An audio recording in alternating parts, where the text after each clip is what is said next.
I see it very much still present in companies nowadays that rely on multiple layers of segmentations or on putting these redundant controls at multiple places, again, hoping to catch an attacker, but not really actively focusing on the main goal, which is how do we stay in business in spite of cyber attacks. You're listening to KBcast, the cybersecurity podcast for all executives. Cutting through the jargon and hype to understand the landscape where risk and technology meet. Now, here's your host, Carissa Breen. Hey everyone, it's KB. Thank you for being an active listener on the show. And thanks to you, we've been downloaded in 63 countries. If you haven't already, please ensure that you follow and subscribe to the show for the latest updates. Now, time to get to the interview. Joining me today is Riccardo Galbiati, Chief Technology Officer, Australia and New Zealand from Palo Alto Networks. So today, we're discussing first principles thinking applied to cybersecurity. So Riccardo, thanks so much for joining. It's wonderful to have you here, and I'm so excited to hear some of your insights today. Thank you, Carissa. I'm very excited to be here as well. So, okay, talk to me about first principles thinking. Like, how could this apply to cyber? And I think the other thing is as well, what do you mean by that statement? Yeah, so this is something that I've been working on for, I'd say, a few months now, probably a few years subconsciously. But the idea of first principles and applying that to pretty much any type of problem solving has been around for, I guess, thousands of years. I mean, it came from philosophy back in the Greek days, and Aristotle came up with the idea that once you start asking questions to find the truth about something, you end up with some basic foundational blocks that he used to call first principles. So things that you cannot deduce anymore or go backwards from. And you can only start with those bases to go forward. And this type of approach can be applicable to many use cases and many problems in the modern world, including cybersecurity. It's a little bit like thinking from the scientist's point of view, right? So if you are really working with a scientific approach, you try to break down to the most basic components of what you're working on instead of relying maybe on previous knowledge and building up on top of that. It's an interesting concept that for some reason has not been applied in many fields, but where it has been applied and successfully has led to pretty much revolutions of way of solving problems, of creating new markets or new opportunities for businesses, for organizations, for strategies, and so on. Why do you think it hasn't been applied in many industries? Because, I mean, what you're saying kind of makes sense, right, in terms of the theory. Yes, I think the main problem with that, and you can tell that it's almost like a philosophical discussion, is that people tend to rely on assumptions, on things that have been discovered before or have always been done in a certain way. And change is difficult. So if you're being used to run things in a certain way and suddenly you're like, hang on, we've been doing that for 100 years. How about I come up with something completely new to solve the same problem and see where it goes? It's hard work and it requires a lot of thinking. One way to put it is like sometimes when I think about first principle to make it easy to understand is when we grow up and we're kids, and that happens to me on a daily basis because I still have young kids, sometimes you get asked those famous why questions by the kid, right? Why do I have to go to sleep? And I start answering, well, because if you don't, you're going to be feeling tired tomorrow. Yes, but why? And you go back and say, well, because if you don't go to sleep, your brain, cannot memorize all the things that you learned today. It doesn't chance to rest. Yes, but why? And, this keeps going back until effectively you yourself as an adult realize that you don't have the answer. And you probably cannot go any more backward to find that. And that's where the first principle thinking starts. And it allows you to come up with actually the real knowledge behind what you're working on. In modern days, there's a saying that has been around again for probably 1,000 years that we are like dwarves standing on the shoulders of giants. Have you heard of that one? Yes. So that came from Bernard Descartes back in, I think, the early first millennia. And it's a valid argument to think that we can only progress by relying on knowledge that has been created before us. But at the same time, I feel like sometimes we've got to slay some giants in order to find out new solutions. And this has been done before. And when I say revolutionary results happen from these, I think of approaches like the success of something like SpaceX. Elon Musk is one of the biggest proponents of first principle thinking, by the way. He has been trying to solve problems that have been common for a long time, but with completely new approaches.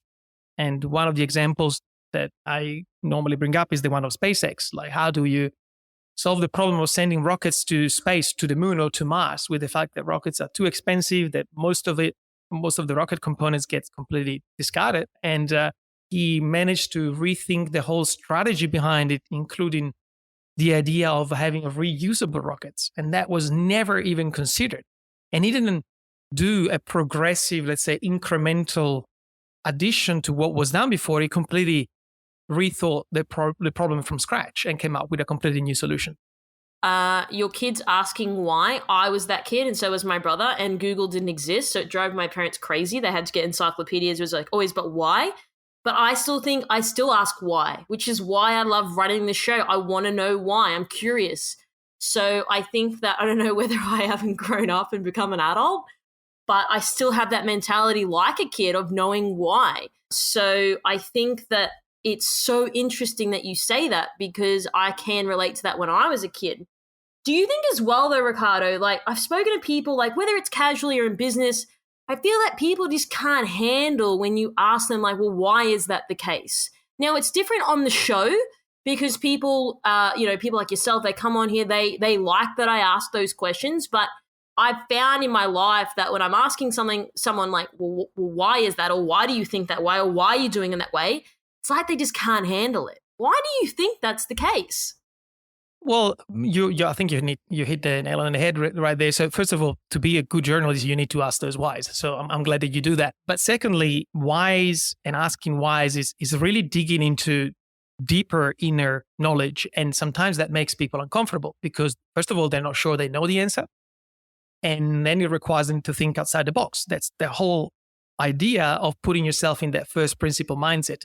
Why am I doing things this way? Have I ever really questioned myself? And this is where it comes down to cybersecurity.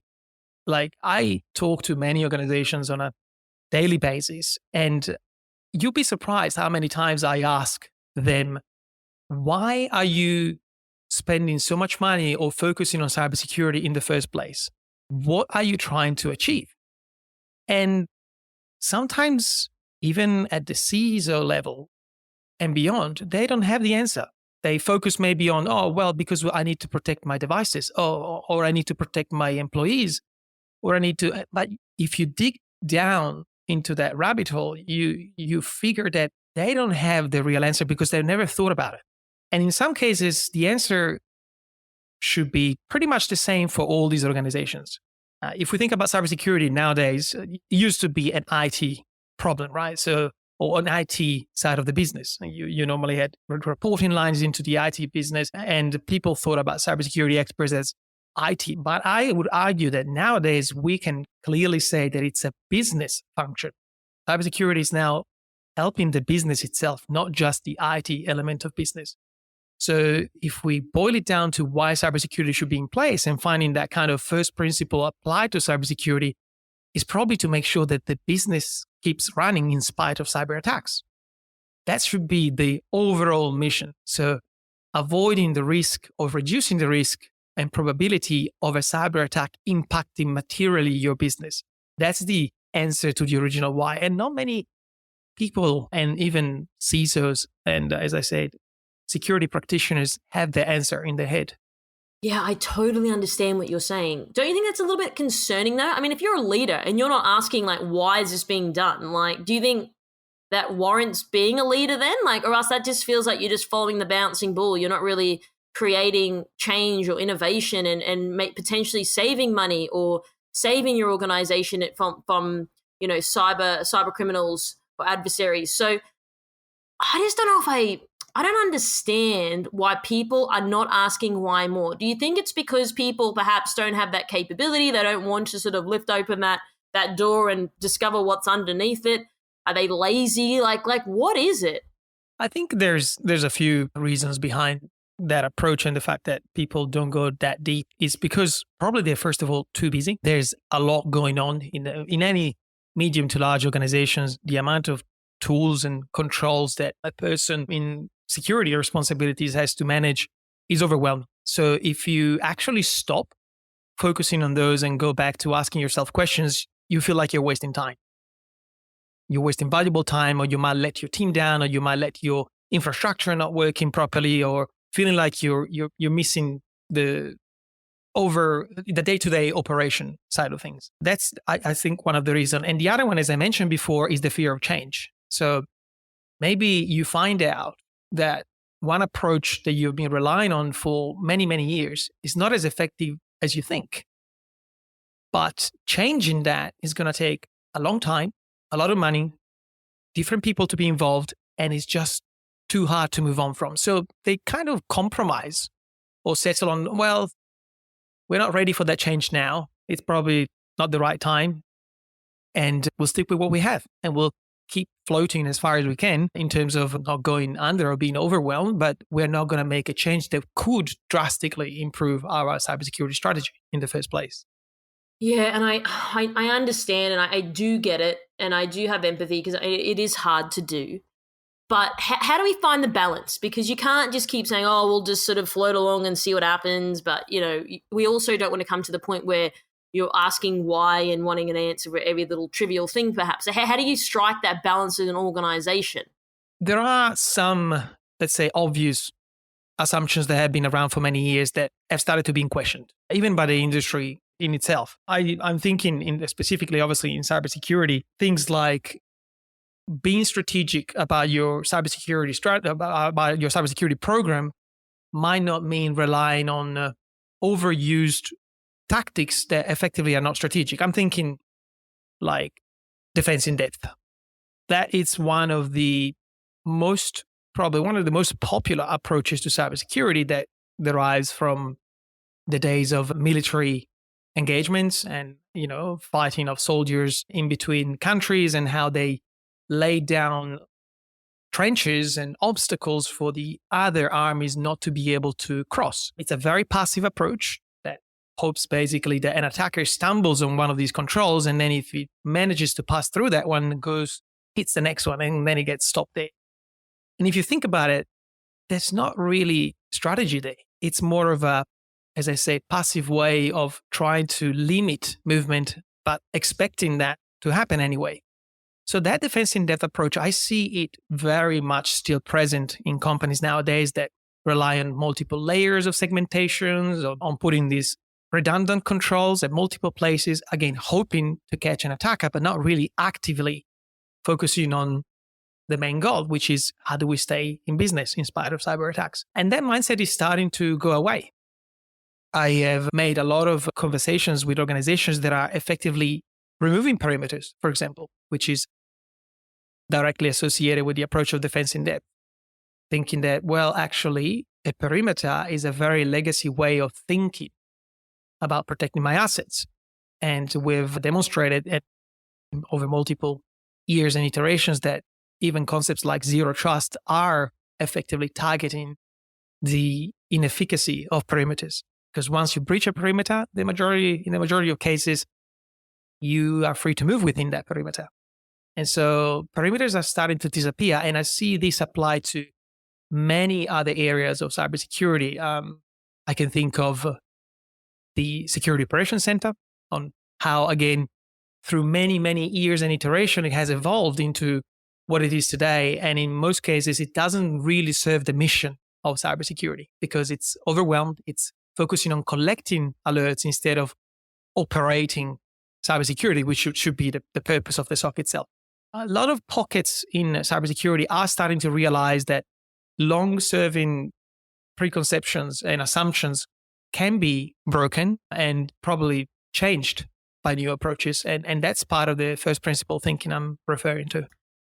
Okay, so let's start with assumptions. Now, you said you speak to a number of different people in different organizations, so you've got a pretty good view or handle on what people are saying, right? So what are some of the assumptions that people have about cybersecurity? Yeah, I'd say, for example, one I just referred to, that perimeters should be used to protect networks. That's a very common assumption. I don't know any company that doesn't have a perimeter nowadays or builds perimeters using firewalls and other controls and tries to put them at the edge of their organization or internally towards their data center. And that's kind of been the bread and butter of cybersecurity for probably 30 years. Another big misconception, I'd say, or preconception, is that you should focus on every single attack that hits your network and prevent it. That's been around for many years. Like as soon as someone gets the sense that there is an attack going on of any kind, at any level, on any type of device, they feel like they need to chase that and protect against it. And again, it's a misconception because you, first of all, don't have the time to chase all these attacks at the same time. And then you realize that not all of them will cause material impact or will even come close to limiting the operations or the goal of your own business. One other one that I think about a lot is data classification. Going back to the first principle, I would say, or one of the first principles to cybersecurity, keeping in business. How do we keep in business? What do we have to protect to stay in operation at all time? Well, in the majority of cases, we have some assets that we need to protect above all else. You can call them crown jewels, we can call them critical assets, but those are the elements that without which, again, the business collapses. In some cases, they are related to data. Not always, but more often than not, organizations in any vertical hold some sort of sensitive data. It can be intellectual property, personal identifiable information, patient records, payment systems, and so on.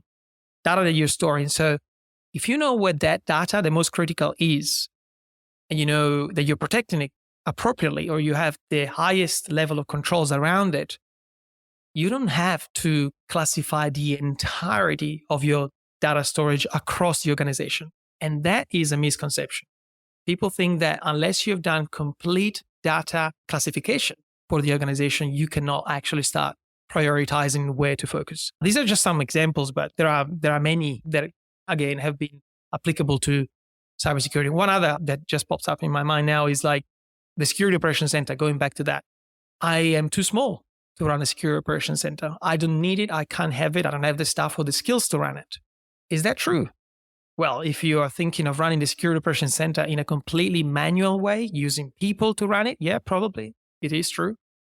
But we are now to the point where we can leverage a lot more automation. We can screen through the noise of the alerts that are thrown our way in leveraging artificial intelligence, machine learning, and all these buzzwords, if you will, but effective capabilities that sort out the overwhelming amount and make a very small team be able to run the SOC.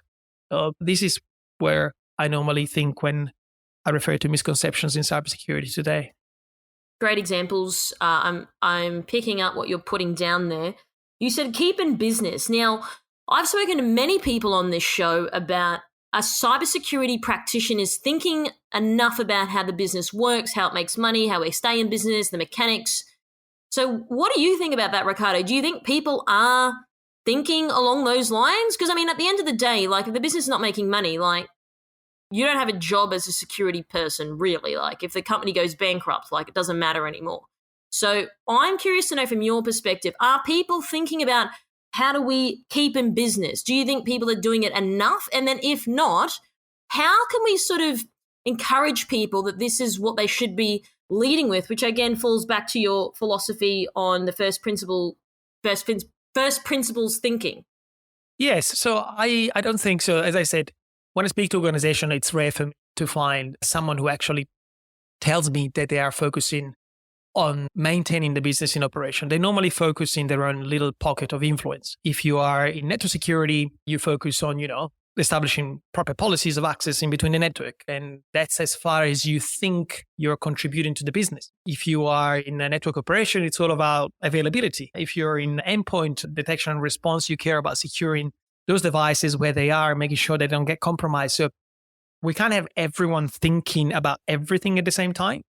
But the strategic element applied to cybersecurity should be top of mind for who is directing this entire team of people that are focusing on these smaller pockets. The idea again, and I find that the SOC is probably the right place where the solution could be found, is all these areas of pockets eventually produce a lot of information and data that can be centralized and should be centralized, but not just for collection purposes, but also for identification of patterns and remediation back into those tools and control points. So I always think of the SOC as the, let's say, central nervous system of an organization from a cybersecurity perspective, where you would want to collect all that information and then give back into where that came from in order to correct and operationalize change. And if the CISO or the SOC operation team has in mind how to efficiently operate the information they're given, they are serving that higher purpose. They are effectively coordinating all these smaller pockets where the teams are not thinking big picture, but at the SOC level, you can think big picture. You know that you've detected some attacks. Which ones of those were actually targeting our core critical systems, our crown jewels? So they are serving the higher purpose of the business itself to stay in operation. That rattles me. So, okay, now you said that's quite common that people aren't thinking about, like, how does the business, like, keep in business, for example. So a couple of things. Number one, because when you think about it and you zoom out, like, you're not there to just do security stuff or practice security, as I've mentioned multiple times on previous podcasts, but you're there to actually serve a function to a business. But then do you think because they aren't focused on how do we keep in business, security people are missing things? Yes. So as I said, there are levels and hierarchical levels and responsibility levels that have a different focus. You would wish, obviously, that someone that runs your firewalls thinks about, for I don't know, an energy company thinks about, how important it is for our electricity to keep running through the various houses and businesses that we are provisioning today. But in reality, they have been delegated with a smaller task of the big picture. And that is absolutely normal.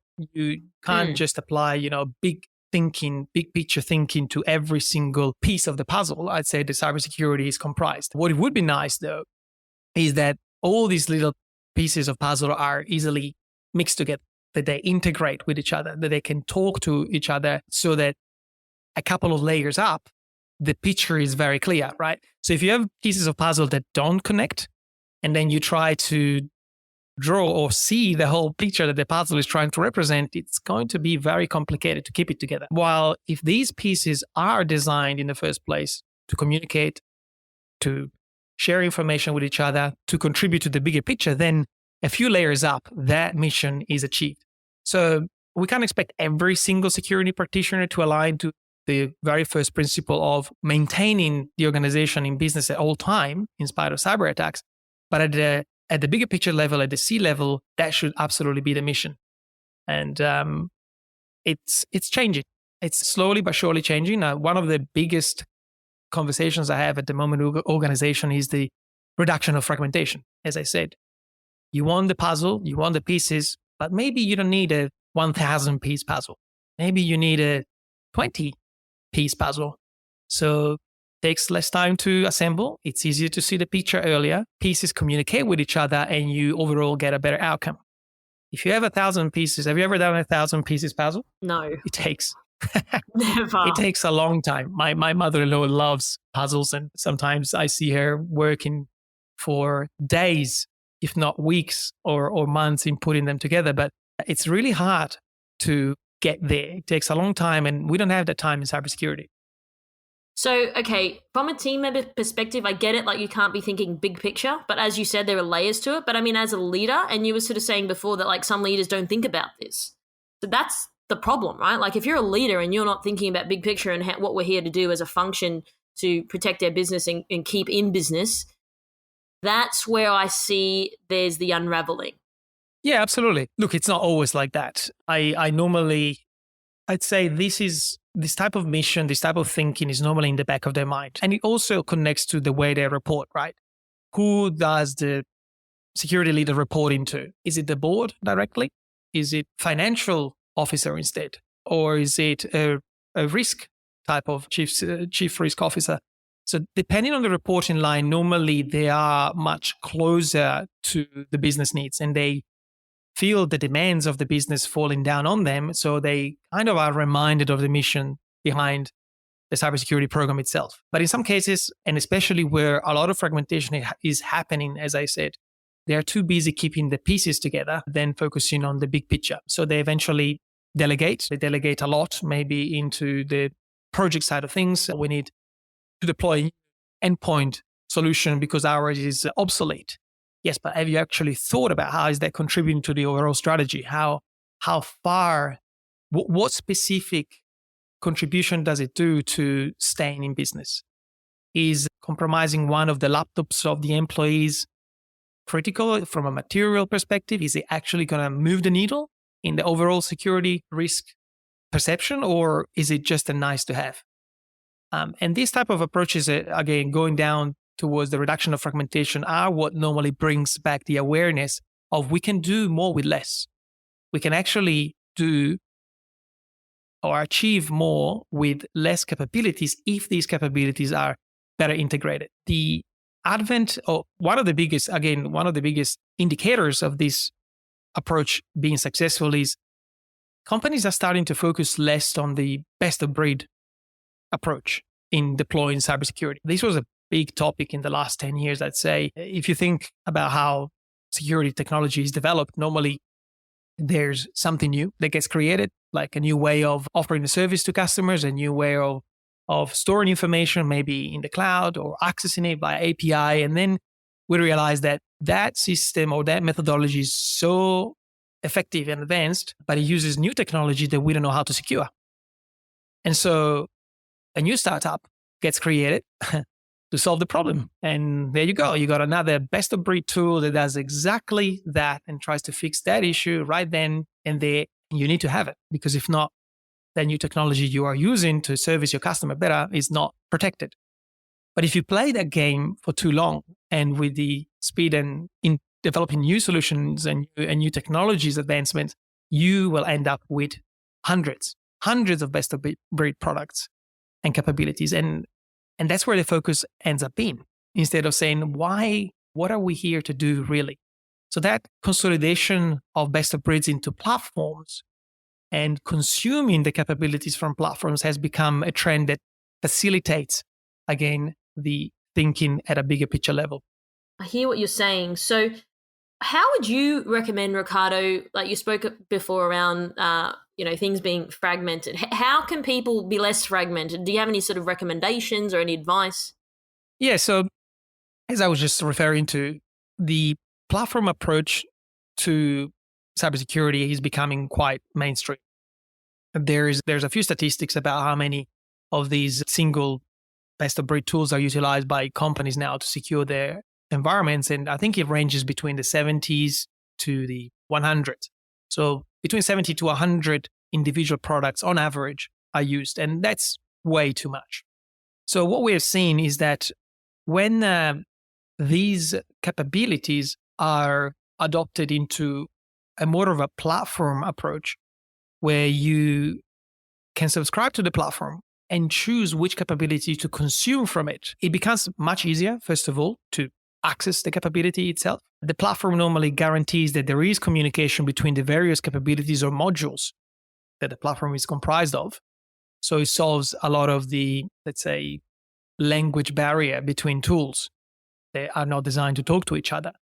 Besides the benefits from a financial perspective that in some cases are relevant when platforms are consumed as opposed to single individual tools licensed at different times, these have been quite successful strategies. And one that I can think of immediately is the SASE or SASE, Secure Access Service Edge approach that has really identified that we were again going down the rabbit hole or the mistaken path of fragmenting our approach to securing access from remote locations to cloud to data centers. We have so many capabilities like secure web gateway, zero trust network access, proxy and URL filtering, and all these things that were delivered by individual tools in the cloud, but again, in a very fragmented manner. And SASE has pretty much defined a new way to consolidate these capabilities into a single platform, which means you deploy one solution that does all those services at the same time and provides a single conduit for access between every user to every application to any location, and enforcing those principles of security like zero trust that are required to do it in the most effective way.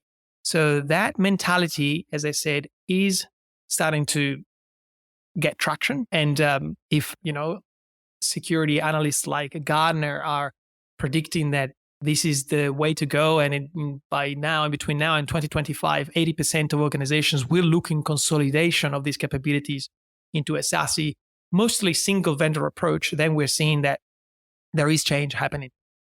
Do you think people don't like change though? Because as we know, we're creatures of habit. No one likes change. How do we sort of get past that part? And as you were sort of saying before earlier in the interview, that yes, maybe people just compromise because it's like, yes, I probably should do the thing, but it's okay for now because I've got other things I need to focus my attention on, or it's going to take too much energy to change it. How does the mindset around this change going to assist with the adoption towards SASE, for example? Yeah, change. No one likes change. I don't know many people who are like, oh, I can't wait to change my everything I do on a daily basis. Routine is what humans are trained to like or mentally able to accept in a much easier way. Change is hard because, well, first of all, it forces you to learn new things, and that takes time and effort. And in some cases, it's expensive or it can feel complicated. Now, one trick in order to make that less daunting for people to accept change is obviously offer transition path, for example, making sure that whenever you're trying to change your network architecture, you don't completely throw everything out of the window and start from scratch, because to be honest, no one can afford that. You can't stop business. Again, that would be contradicting the first principle we were talking about before, staying in business. Well, if you got to change, you got to stop operations. That's not going to fly. So transition, and the easiest way to transition to something that will deliver a completely or maybe a better outcome, but using less technology is key. And to be honest, when we are discussing technologies like SASE and maybe changing from standalone VPNs or secure web gateways that provide two different services that could be consolidated into SASE, in the majority of cases, since we leverage the cloud for SASE, Secure Access Service Edge implies that you're delivering those services from the cloud. It makes it quite easy and flexible to get into that type of architecture. And the architecture, proper SASE architecture, is designed to grow over time. So adding the initial use case, maybe for your remote users accessing your applications, that could be your first use case to adopt a SASE solution. And once you've solved that, you realize that you can add on to that seamlessly. So the change doesn't become so much a complete 180-degree reverse to what you were doing before. Let's say constant and effective way of adding on capabilities over time. So as you mentioned before, Riccardo, you said that you're obviously speaking to a number of people in the market. And so you're talking to them about SASE, for example. What are some of the commentary that people are sort of saying, yes, that in an ideal world it makes sense, maybe next year, are you getting much pushback or people on board? Because it's not going to happen. It's not going to happen overnight. It's not a flick of the switch type of thing. It's going to be a bit of a process. So what are what's the word on the street? Yes, I'd say, well, to be honest, it's not a flick of the switch. You're right. But it's also not as complicated as you may think it could be. As I said, with a proper migration approach, it's not that hard to adopt SASE for some use cases in a matter of days. We've had organizations that adopted SASE solutions in a matter of literally a couple of weeks, especially when they were rushing through the first pandemic days and they needed a solution to deliver that. Now, you don't want to do it that fast, most likely, but it is easier than most people think about. But yeah, the approach normally to change from what has been done for many years to moving to something like SASE requires, first of all, an important step, which is a lot of these capabilities that I mentioned before are siloed in the technology itself, but also in the teams that run it. So in the majority of cases, you have maybe security people taking care of how the traffic is secure towards your cloud applications, but then you have user experience people that are focusing on remote access. And then you might have network people that focus on the VPN connectivity itself. So all these siloed team are the ones that need to be brought together to the table in order to propose the transition to an architecture like SASE. And the most effective ways I've seen that is when these teams have actually designed the requirements for the solution to be deployed, sat at the table, confronted each other with how things were done for many years, and figured out that they could eventually solve each other's problems by coming together. So what I really like of the approach, again, of going back into first principle thinking is that sometimes even these silos that we've created can be broken down if we start asking those why questions. And bringing together people is the quickest way to then adopt solutions that are designed to consolidate capabilities. So with everything that we sort of discussed today, what would be sort of your recommendation for people sort of listening to this interview and then thinking about what you've sort of said and then how they can sort of move the needle with their organization? Like, do you have any sort of advice for people to sort of take away from today's interview? If you're working in cybersecurity today, especially if you're a leader in cybersecurity, and if you're not thinking about what is the primary mission that your cybersecurity program should focus on, what is the most important asset or crown jewel or element within your organization that should not be allowed to ever be compromised.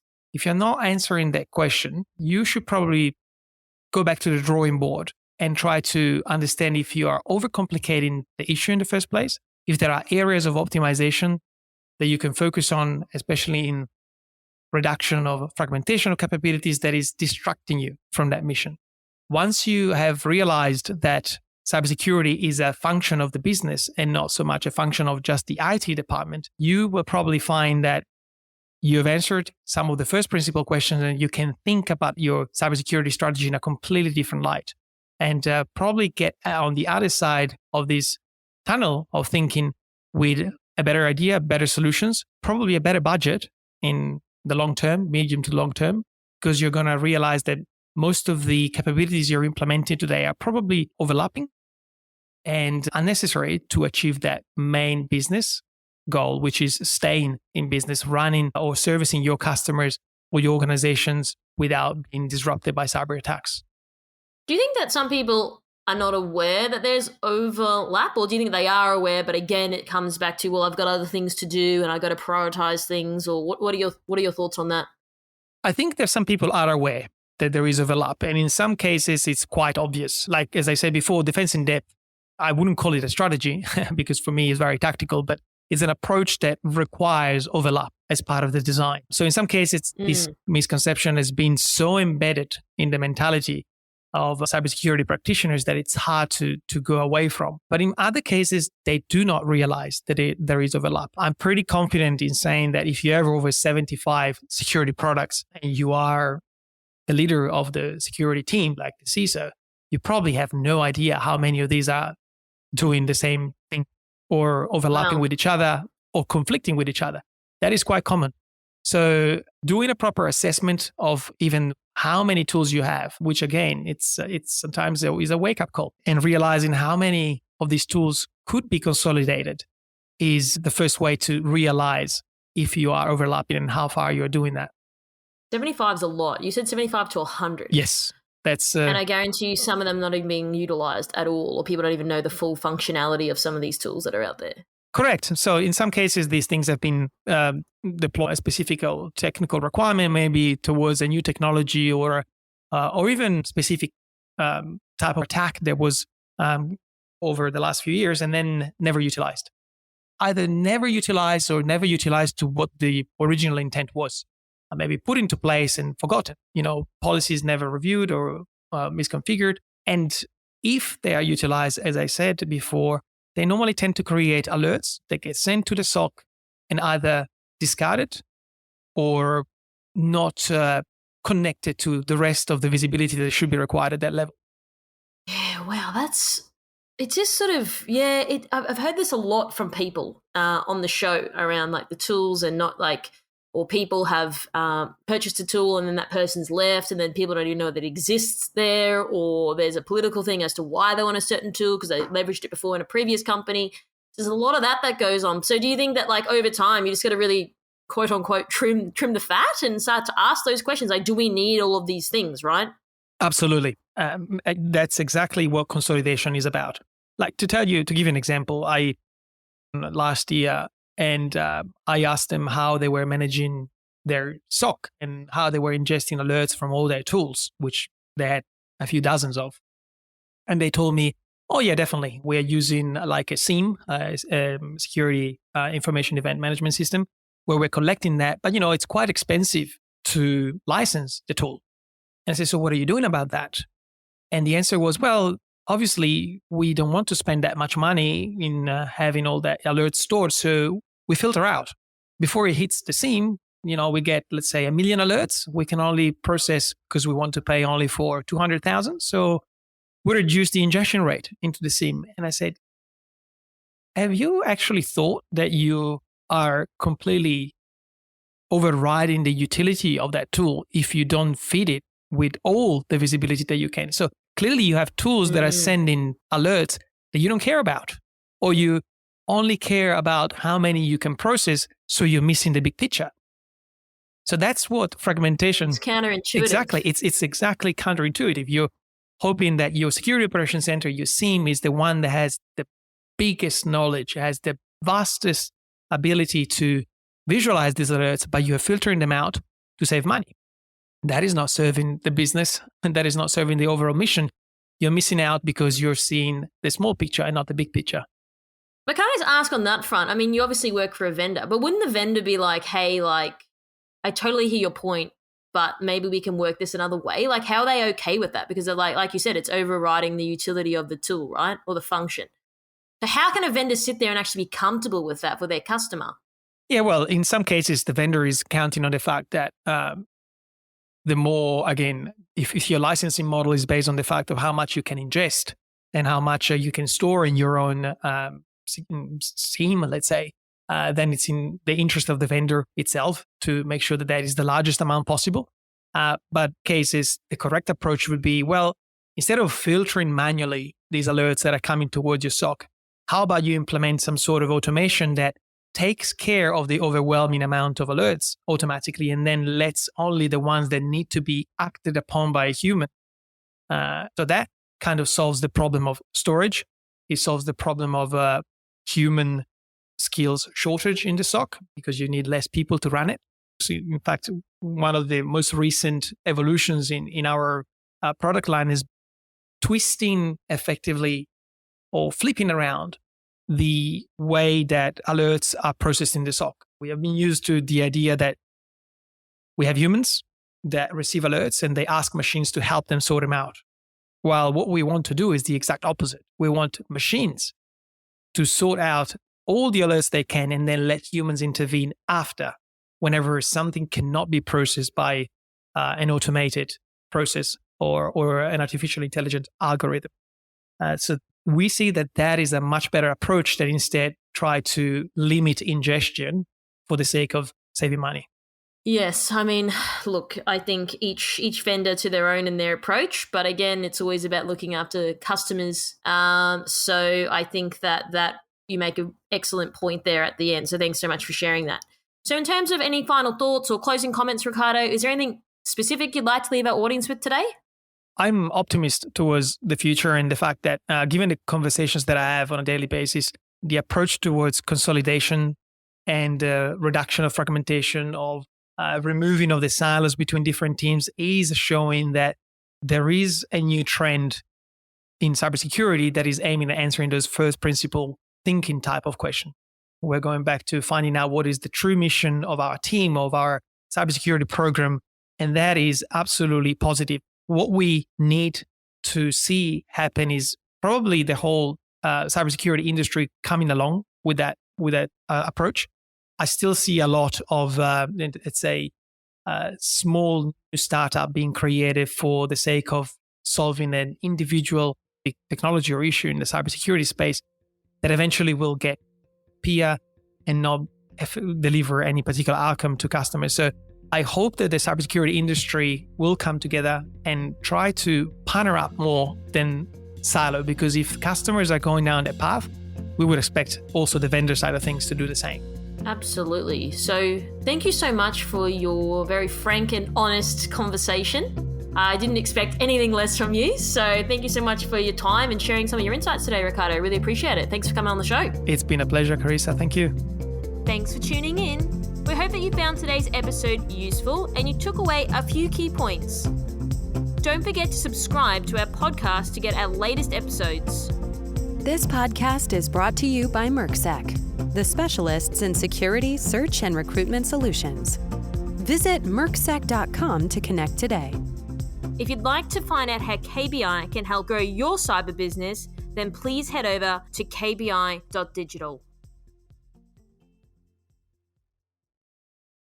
This podcast was brought to you by KBI.media, the voice of cyber.